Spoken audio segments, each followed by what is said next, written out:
예수님, 아멘. 예수님이 이 땅에 오신 목적을 하나씩 나누고 있습니다. 예수님 오신 목적은 네 가지입니다. 잃어버린 영혼을 찾으러 오셨습니다. 섬기러 오셨습니다. 대속물로 주려고 오셨습니다. 오늘 마지막 시간 풍성케 하려고 오셨습니다. 이 풍성케 하신 예수님을 오늘 부활절을 맞아서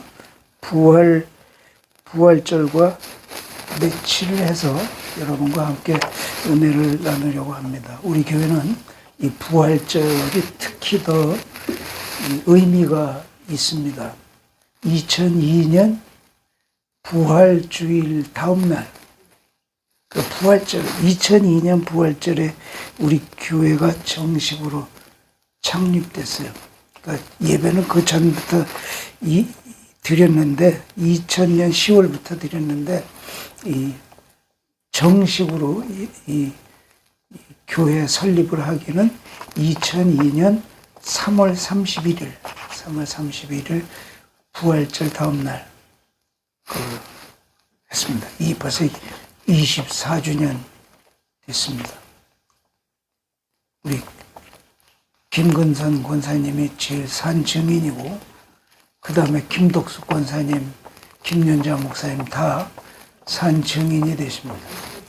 제가 뭐 대단한 목사도 아닌데, 참 산 넘고 물 건너고 바다는 안 건넜지만, 셔 여기까지 이렇게 떨어지지 않고 함께 예배 드릴 수 있어서 너무 감사합니다. 오늘 풍성케 하신 예수님은 하늘 보좌를 버리고 이 땅에 오신 목적을 분명하게 말씀해 주셨습니다. 도적이 오는 것은 도적질하고 죽이고 멸망시키려는 것뿐이요, 내가 온 것은 양으로 생명을 얻게 하고 더 풍성히 얻게 하려 합니다. 예수님의 양들인 우리들을 더 풍성하게 만들어 주시려고 이 땅에 오셨다고 말씀하고 계십니다. 사탄과는 정반대입니다. 마귀는 우리의 것을 도적질하고 죽이고 멸망시키려고 왔습니다. 그래서 신접한 사람들 해갖고 무당들을 보면 무당이 목사보다 훨씬 많아요. 목사가 공식적으로 한 5만, 6만 정도 돼요. 6만. 무당이 공식적으로 30만이야. 공식적으로.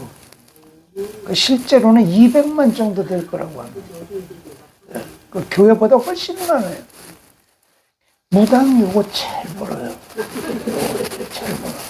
근데 무당들이 부자로 사는 사람들이 없어. 다 자식들이 뭔가 이상하고 잘못되고 돈이 엉뚱한 데로 흐르고 결국은 집안이 이상하게 막 삐뚤어지고 막 이래갖고 깨지고. 왜 그래요? 마귀가 쓸 때까지 써먹고 죽이고 멸망시키니까 이렇게 되는 거예요. 이걸 우리는 속지 말아야 됩니다. 예수님은 우리가 사탄에게 빼앗긴 모든 것을 회복시켜 주시되 더 풍성하게 만들어 주시려고 오셨습니다. 오늘 부활절입니다. 부활은 영혼의 부활만이 다가 아닙니다. 건강의 부활도 있습니다. 가난으로부터 해방돼서 풍요롭게 되는 부활도 있습니다. 우리 저주로부터 축복으로 바꾸는 그런 부활도 있습니다. 그러니까 부활의 참 의미는 우리가 풍성히 누리게 만드는 환경을 다시 주시기 위함도 있습니다. 그래서 부활은 풍성할 수밖에 없습니다. 먼저 풍성의 기원. 원래부터 우리는 풍성하게 누리면서 태어났습니다. 창조될 때부터 풍성했습니다. 온 세상 것이 다 내 것이나 마찬가지였습니다. 그런 풍성함을 창조 때부터 하나님이 우리에게 주셨습니다. 창세기 1장 27절 28절 같이 읽어봅니다. 시작. 하나님이 자기 형상 곧 하나님의 형상대로 사람을 창조하시되 남자와 여자를 창조하시고 하나님이 그들에게 복을 주시며 그들에게 이르시되 생육하고 번성하여 땅에 충만하라. 땅을 정복하라. 바다의 고기와 공중의 새와 땅에 움직이는 모든 생물을 다스리라 하시니라. 생육, 번성, 충만, 정복, 다스림 다 이 풍성과 관계가 있는 단어입니다. 인간을 하나님이 모든 만물 중에 가장 나중에 창조를 하십니다. 왜냐하면 이 땅의 모든 것들을 풍요롭게 만들어진 다음에 태어나서 주어진 것들을 풍성하게 누리게 하시기 위해서 그렇게 만드셨습니다. 그래서 우리 인간은 태어나는 순간부터 풍성과 안식을 누릴 수 있는 환경에서 태어났습니다. 그야말로 태어나면서부터 금수저가 된 겁니다. 그런데 이 하나님도 이 부분을 너무 좋으셔서 천지창조를 다 하신 다음에 이렇게 말씀하십니다. 창세기 1장 31절 같이 읽어봅니다. 시작. 하나님이 그 지으신 모든 것을 보시니 보시기에 심히 좋았더라. 저녁이 되며 아침이 되니 이는 여섯째 날이에요. 창조를 마치신 거예요. 마치시고 마지막으로 인간을 창조하시고 나서 보시니까 그 전까지는 그냥 보시기에 좋았더라, 보시기에 좋았더라, 보시기에 좋았더라. 다 인간을 딱 세팅해서 만드시고 나서 심히 좋았더라. 우리 할아버지가 수혁이를 보는 그 느낌이 이렇게 심히 좋은 게 이런 느낌일까? 그런 생각이 막 들어가요. 하나님 보시기에도 심히 좋으실 만큼 넉넉한 풍성함이 우리에게 있었습니다. 그런데 이 풍성한 모든 권리와 모든 것들을 인간이 선악과를 먹음으로써 마귀에게 빼앗겨 버렸습니다. 선악과를 따먹고 말았어요. 사람들은 그런 얘기를 합니다.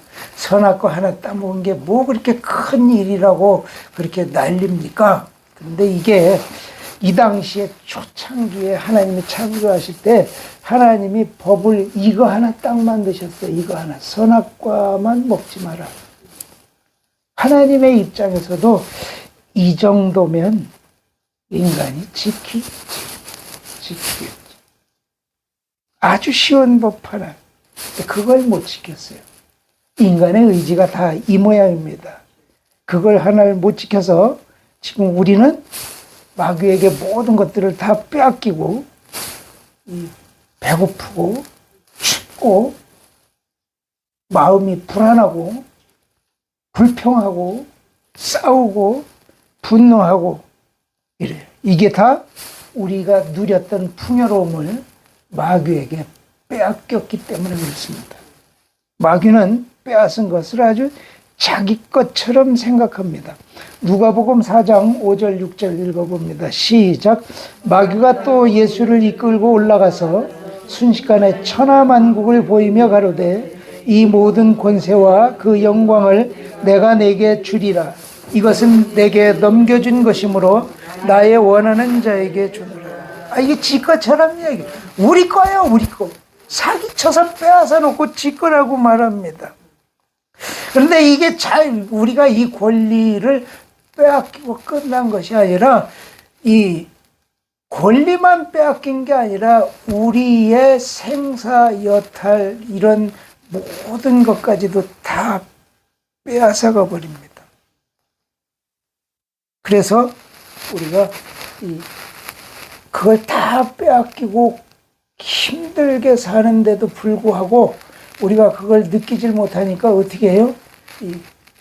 재수가 없어서 운이 안 좋아서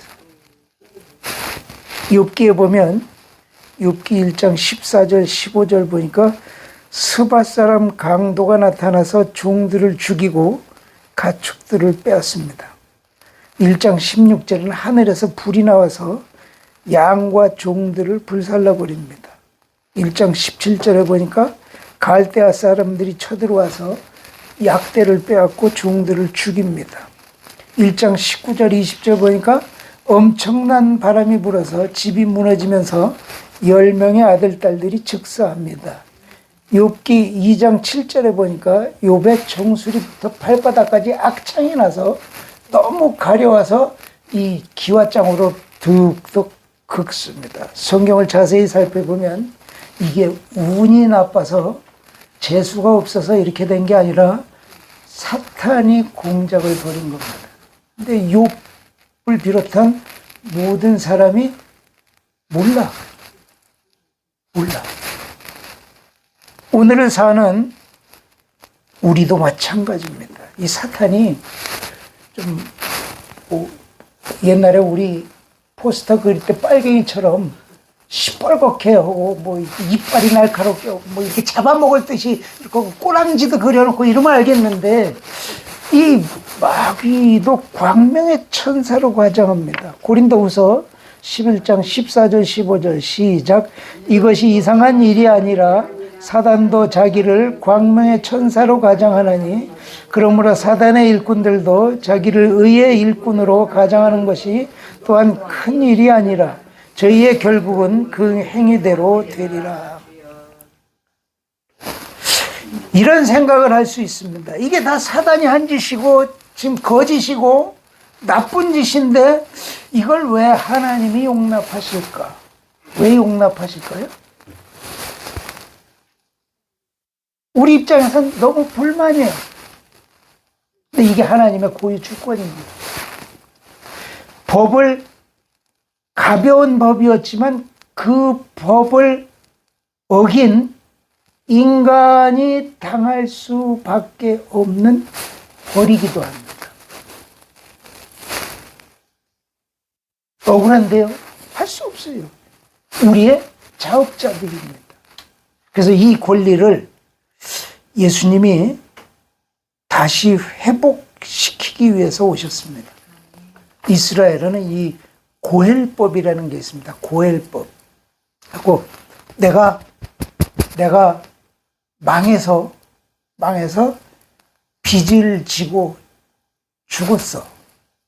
그러면 그냥 지금은 그 빚을 내가 죽으면 끝나잖아요. 근데 이 빚을 이스라엘은 가장 가까운 친족이 대신 갚아야 됩니다.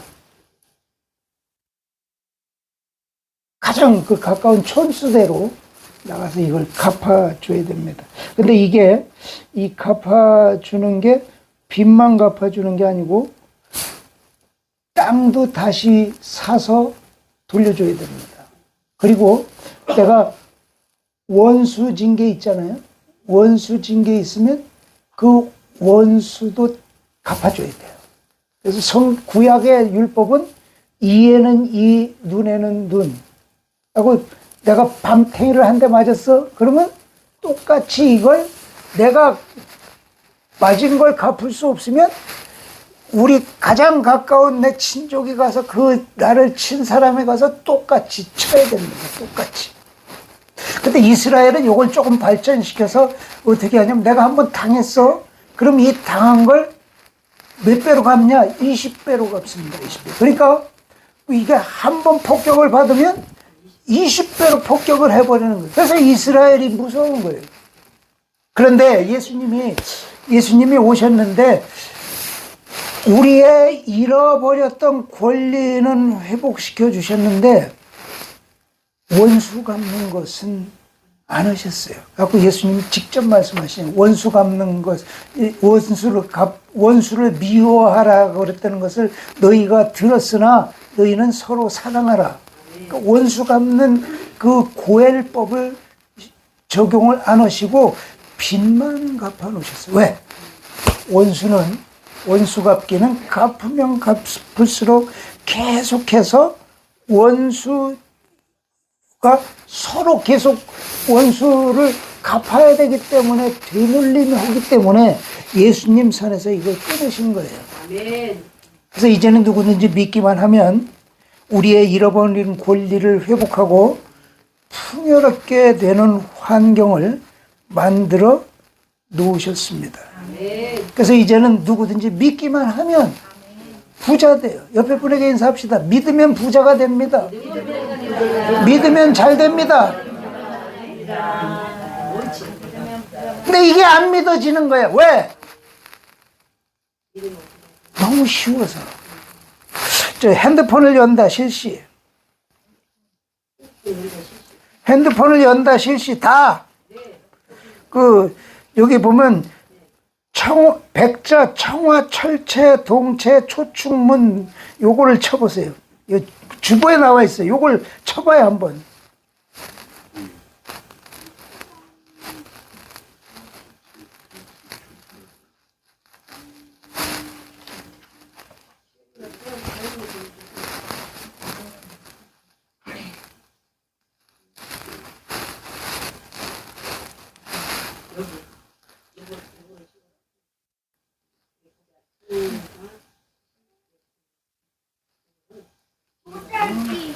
도자기가 나왔어. 아이고 우리 수혁이가 제일 빨리 했네.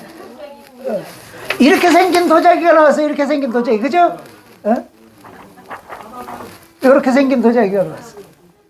똑같네. 정수혁 똑똑하네. 이 도자기에 대한 이야기를 하려고 합니다. 그 국립문화재연구원에서 내가 만난 국보 보물이라는 책을 냈어요. 그 책 중에서 흥미로운 내용 중 하나가 바로 요 도자기가 발견된 사연입니다. 1920년대쯤에 경기도 팔당 인근에 살던 한 할머니가 나무를 캐다가 요 병을 하나 발견했습니다. 요 병을 발견했어. 그리고 보니까 참기름을 담아서 팔면 아주 좋겠는 거야. 그래갖고 참기름을 짜서 요 병에다가 참기름을 담아가지고 그 당시 1원에 팔았어. 1원에.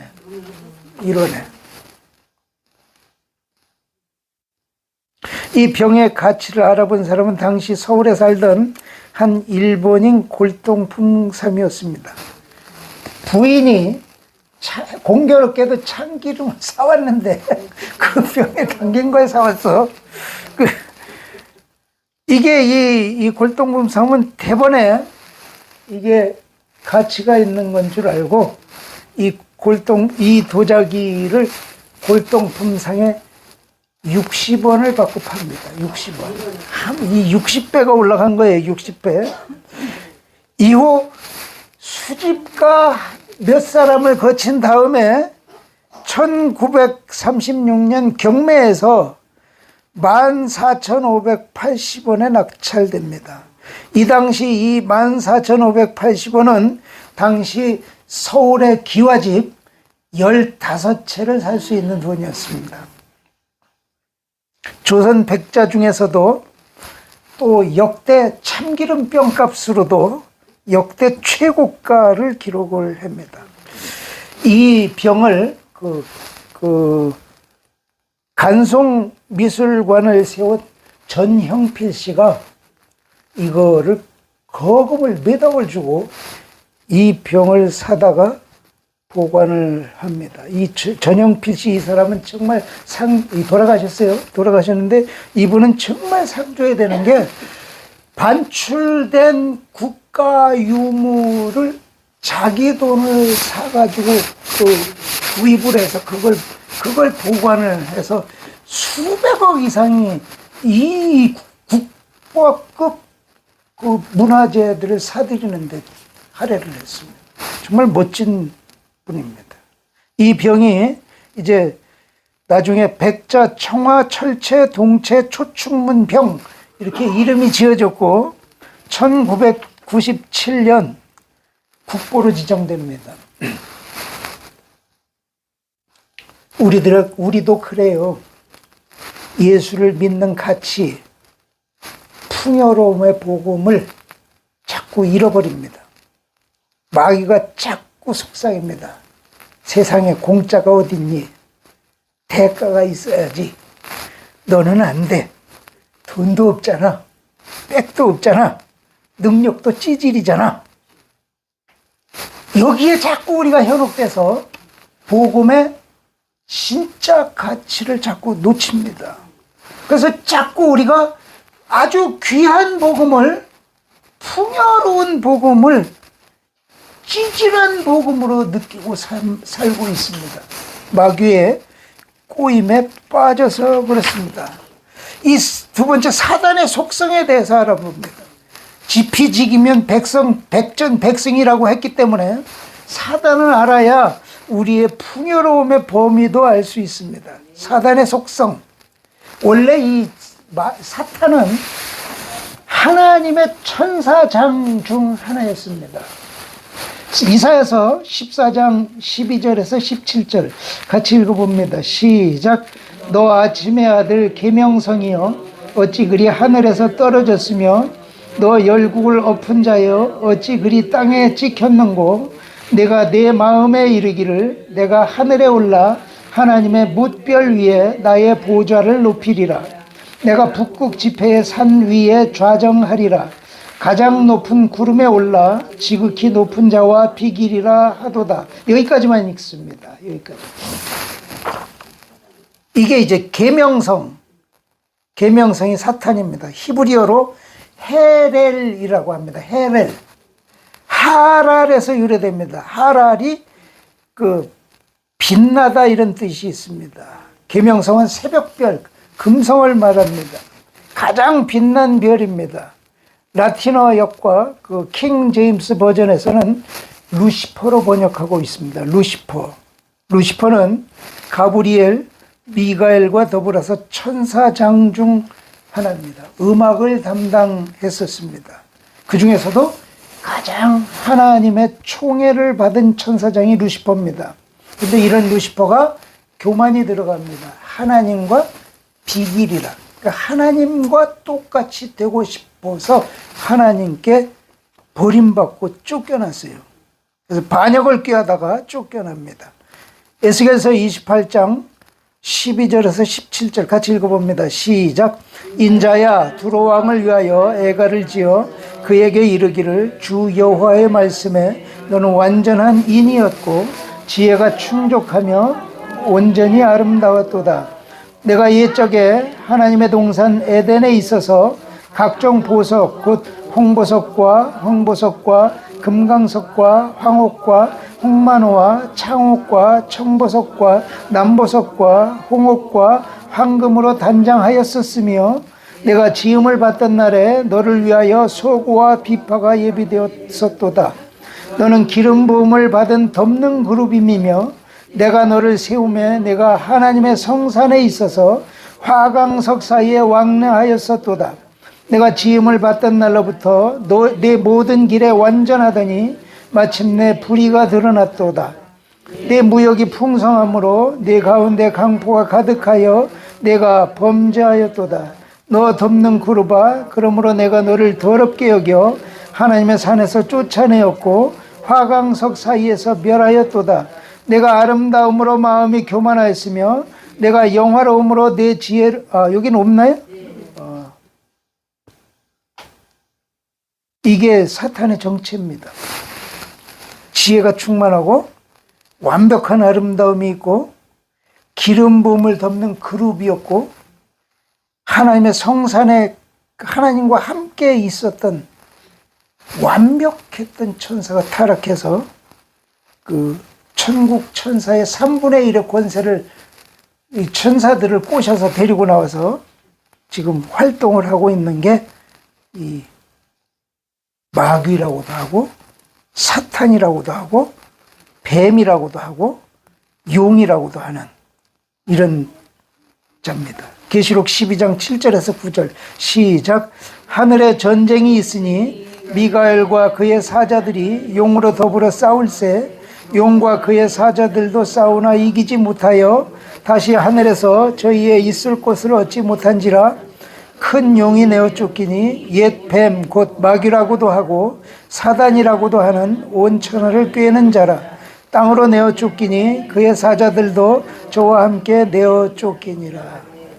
용, 뱀, 마귀, 사단 다 하나예요, 하나. 이 루시퍼 천사 사탄을 말하고 있습니다. 이 사람을 온 천하를 꿰는 자, 이 디아볼로스라고 합니다. 참소하는 자, 시비 거는 자, 유혹하는 자. 그래서 겉으로는 잘해요. 아주 아름답습니다. 또 음악을 담당했던 그 천사다 보니까 음악을 이용해서 사람의 마음을 훔치는데 아주 기가 막힌 재주를 가지고 있습니다. 미국에서 꽤 오랫동안 지금까지도 굉장한 영향력을 행사하고 있는 여자 가수가 있습니다. 레이디 가가라는 여자 가수. 혹시 아시나요? 레이디 가가? 이 레이디 가가라는 그 가수의 음악을 들어보면 온통 섹슈얼이야.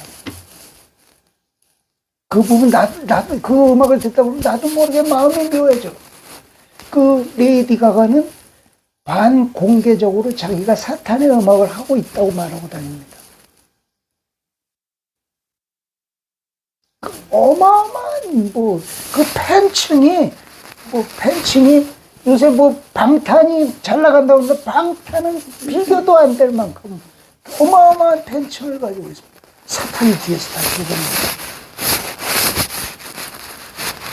지금 세상이 이래요. 그래서 우리의 마음을 도적질하는 게 이 사탄의. 그래서 빼앗아서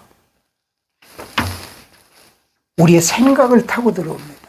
생각, 미움, 분노, 음란, 욕심, 질투, 정욕 이런 것들이 마음을 타고 들어옵니다.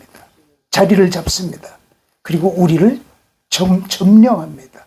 처음에 아담이 범죄할 때도 그랬어요. 제일 먼저 이 선악과를 먹었는데 먹을 때 보니까 뭐라고 그랬어요? 먹음직도 하고. 먹음직, 생각으로 맛있게 느껴진 거예요. 그러니까 그 다음에 두 개가 연이어 쫓아와.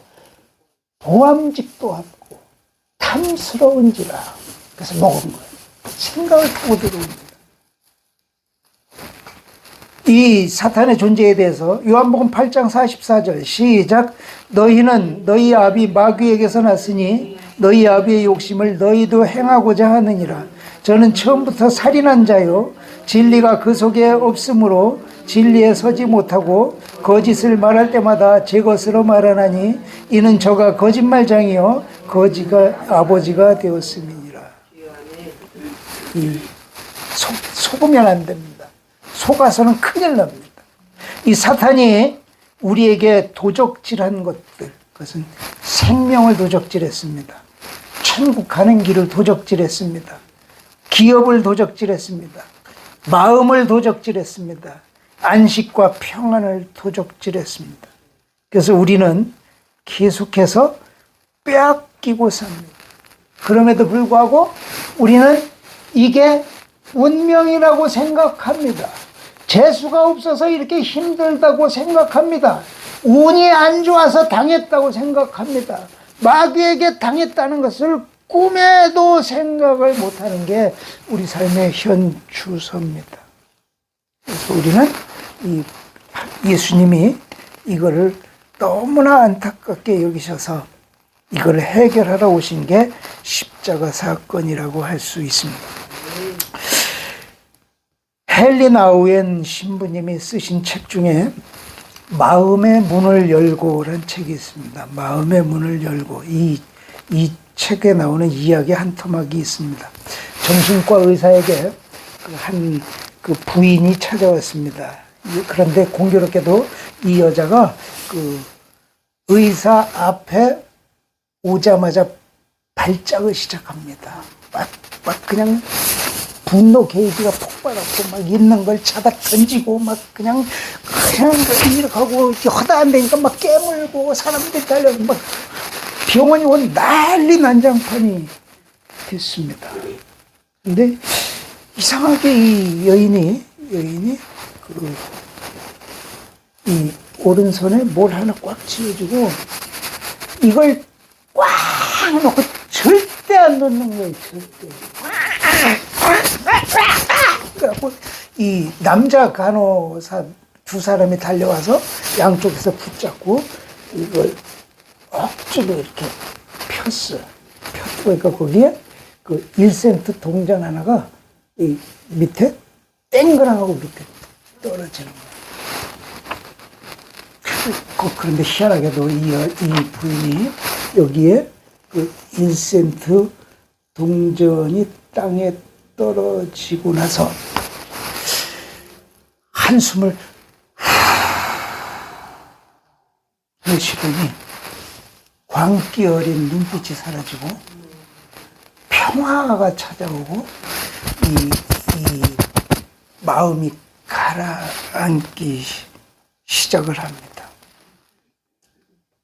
그 1센트에 이 여자가 너무너무 집착을 하다가 삶의 본질, 이 여러 가지 그 삶의 의미, 이런 것까지 잃어버린 거예요. 이런 것까지.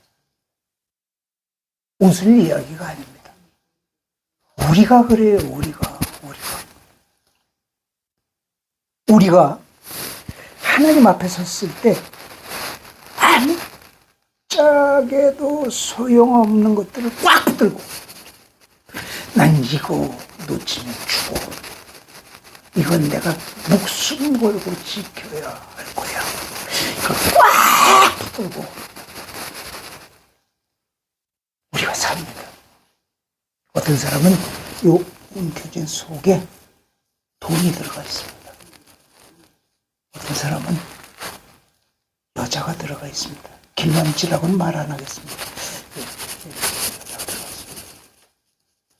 어떤 사람은 쓸데없는 도박심, 여러 가지, 내가 지금 집착하고 있는 여러 가지 뭐든지 다 하나님 보시기엔 정말 안타깝고 아무것도 아니고, 심지어 어떤 때는 옆에 있는 우리가 봐도 저건 아닌데 싶은데 그걸 꽉 붙들고 사는 사람들이 옆에 있잖아요. 다들 옆에 있잖아. 정작 내가 그렇다는 사실은 인정하려고 하지 않습니다. 왜? 자존심이 있거든. 그래서 얘 귀여운거라고. 1센트 붙잡고 있었던 이 여자처럼 우리가 이런 것들을 한번 생각해 볼 필요가 있습니다. 이걸 놓치기 싫어서 아등바등하고 살아가느니 보다 우리가 진짜 힘들어야 할 것은, 진짜 고민해야 할 것은 영적 미진감, 하나님을 느끼지 못하는 마음. 나를 위해서 죽으신 예수님이 그냥 남의 이야기야. 내가 이 예수님이 나를 위해서 죽으셨다는 아픔이 없어. 영적 문둥병과 같아. 이 마음의 회복이 있어야 진짜 예수 믿는다고 할 수 있을 겁니다. 이걸 예수님도 마음이 둔해졌다고 말씀하십니다. 마태복음 13장 15절 16절 시작. 이 백성들의 마음이 완악하여져서 없나요? 이게 짧아서 여기까지밖에 안 했구나. 제가 읽어드릴게요. 이 백성들의 마음이 완악하여져서 그 귀는 듣기에 둔하고 눈은 감았으니 이는 눈으로 보고 귀로 듣고 마음으로 깨달아 돌이켜 내게 고침을 받을까 두려워함이라 하였느니라. 그러나 너희 눈은 봄으로 너희 귀는 들음으로 복이 있도다. 우리가 집착하던 뭔가를 버리고 주님께 집착하는 저와 여러분들이 되시기를 주님의 이름으로 축복합니다. 이 예수님이, 부활의 예수님이 우리 안에 들어와야 그때부터 불안하지 않습니다. 그때부터 편안해집니다. 안식을 누리게 됩니다. 안식은 인간 관계와 관련이 있습니다. 관계가 좋으면 편안합니다. 걱정의 대부분은 인간 관계에서 비롯됩니다. 관계가 깨짐으로 근심이 생기는 겁니다. 안식이 깨진 곳에는 인간 관계의 파괴만 남게 됩니다. 스트레스만 쌓입니다. 그래서 실존주의 철학자 하이데커는 현대인을 가리켜 이렇게 비유하였습니다. 현대인들은 캄캄한 밤 파산된 배에서 혼자 되어 널조각을 붙들고 떠있는 외로운 존재 같다. 고장난 엘리베이터에 갇혀 밤을 지새우고 있는 사람이 현대인이다. 어느 곳에서도 안식을 채우지 못하고 있는 존재가 현대인이라는 겁니다. 우리 대한민국 사람들이 특히 안식을 누리지 못하는 것 같습니다. 외국 사람들이 보면 한국처럼 잘 사는 나라가 없다는 거예요. 그런데 우리는 이 잘 사는 거를 본인이 몰라. 그래서 누리지도 못해. 그 어떻게 해요? 스트레스, 우울증, 충돌. 2025년 8월 17일 머니투데이 제목이 그래요. OECD 자살률 1위, 출생률 1명 밑도는 유일한 나라. 지난 30년간 우리나라 국민 34만 명이 자살했다고 합니다. 그 신문 기사를 그대로 보면 강화군, 홍천군, 삼척읍, 고흥군, 부여군을 합친 것보다 많은 인구가 자살했다. 다섯 군데 지자체가 31만 5,700명입니다. 저기 인구 감소 가장 많이 하는 지역 중에 하나고요. 근데 이 인구보다 2만 3천 명이 많은 사람이 자살했다. 지난해, 그러니까 2024년에는 36분마다 한 명씩 자살했다. OECD 자살률 1위라는 타이틀을 20년 동안 유지하고 있다. 미수한 것까지 계산, 미수는 한 5배쯤 많을 겁니다. 자살의 가장 큰 원인은 우울증입니다. 우울증이 많은 이들을 극한으로 몰아갑니다. 그럼에도 불구하고 이것을 극복하려는 우울증 치료라든가 이런 방법은 OECD 꼴찌 수준입니다. 사람이 안식하지 못하고 우울하게 만들고 자살까지 이르게 하는 근원적인 원인은 마귀입니다. 마귀의 목적은 오늘 본문에서도 분명하게 말씀하고 있습니다. 도적이 오는 것은 도적질하고 죽이고 멸망시키려는 것뿐이에요. 그런데 우리는 이게 마귀의 꼬임이라고 생각을 안 하고 운이 나빠, 재수가 없어, 그러니까 살 맛이 안 나, 이렇게 말하고 끝난다는 겁니다. 예수님은 다시 오십니다. 다시 오셔서 분명하게 이 부분을 짚고 넘어가실 것입니다. 부활하신 예수님이 우리에게 주시고자 했던 것 중에 하나가 뭐냐면 풍요로움입니다. 풍요로움. 우리는 부유하게 잘 살 수 있습니다. 왜? 예수님이 다시 회복시키는 시스템을 마련해 놓으셨기 때문입니다. 빌립보서 2장 5절에서 8절 제가 읽어드립니다. 있어요? 거긴 또 있네. 시작. 너희 안에 이 마음을 품으라. 곧 그리스도 예수의 마음이니 그는 근본 하나님의 본체시나 하나님과 동등됨을 취할 것으로 여기지 아니하시고 오히려 자기를 비어 종의 형체를 가져 사람들과 같이 되었고 사람의 모양으로 나셨음에 자기를 낮추시고 죽기까지 복종하셨으니 곧 십자가에 죽으심이라. 예수님이 하늘의 보호자를 버리시고 인간에 오셔서 이 인간 세상에 오셨는데 가장 가난하게 오셨어요. 갖고 예수님도 내내 사시는 내내 집이 없이 사셔야 했습니다. 예수님도 집이 없이 사셨던 것이 불편하셨던 것 같습니다. 그래서 이런 탄식 아닌 탄식도 하십니다. 마태복음 8장 20절 있나요? 같이 읽어요. 시작. 예수께서 이르시되 여우도 굴이 있고 공중의 새도 거처가 있으되 오직 인자는 머리 둘 곳이 없다 하시더라. 집 없는 서러움은 당해본 사람만 압니다. 기한 됐으니 나가라고 하면 서러워요. 예수님이 집이 없으셨기 때문에 그 사정을 아시고 우리 살 집을 마련하러 가셨습니다. 요한복음 14장 1절 3절도 있나요? 없어요? 제가 읽어드릴게요. 너희는 마음에 근심하지 말라. 하나님을 믿으니 또 나를 믿으라. 내 아버지 집에 거할 곳이 많도다. 그렇지 않으면 너희에게 일렀으리라. 내가 너희를 위하여 처소를 예비하러 가노니 가서 너희를 위하여 처소를 예비하면 내가 다시 와서 너희를 내게로 영접하여 나 있는 곳에 너희도 있게 하리라. 우리에게 집을 마련해 주시는 것. 할렐루야. 이것이 주님의 마음이라고 말씀하고 있습니다.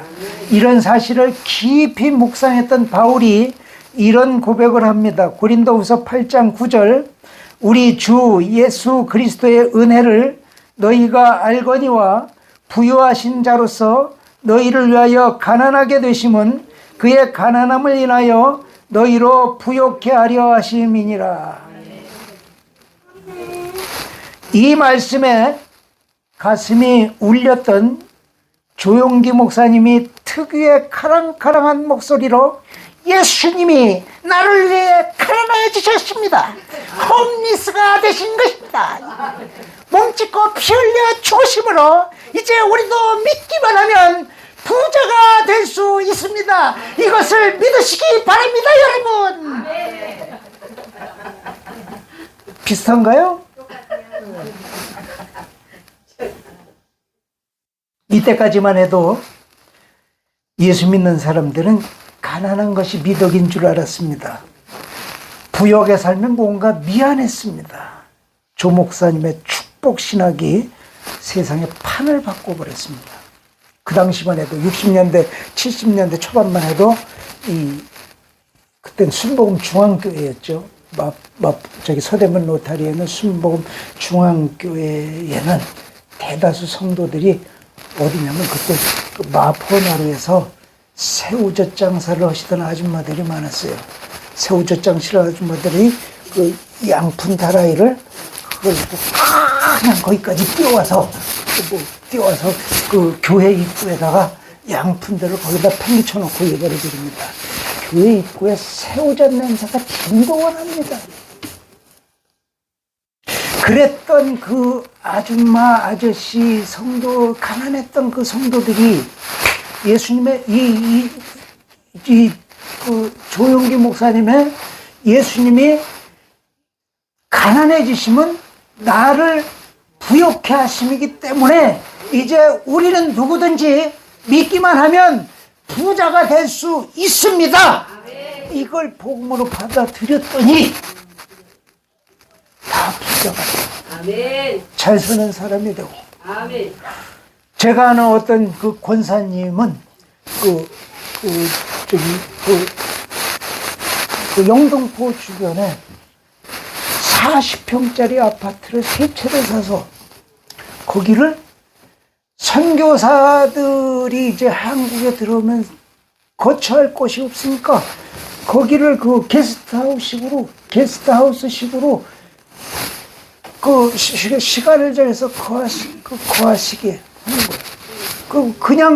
그냥 집만 빌려주는 게 아니라 선교사님이 오시면 드시라고 냉장고에 먹을 것을 꽉꽉 집어넣고 이런 풍요로움을 누리고 사는 부요의 신학이 예수님이 십자가에 달려 죽으심으로 우리의 영혼만 사는 것이 아니라 우리도 부자가 되는 생각, 우리가 잘 사는 생각을 믿음으로, 예수를 믿는 믿음으로 우리 생각 안에 집어 넣으면 우리도 할 수 있습니다.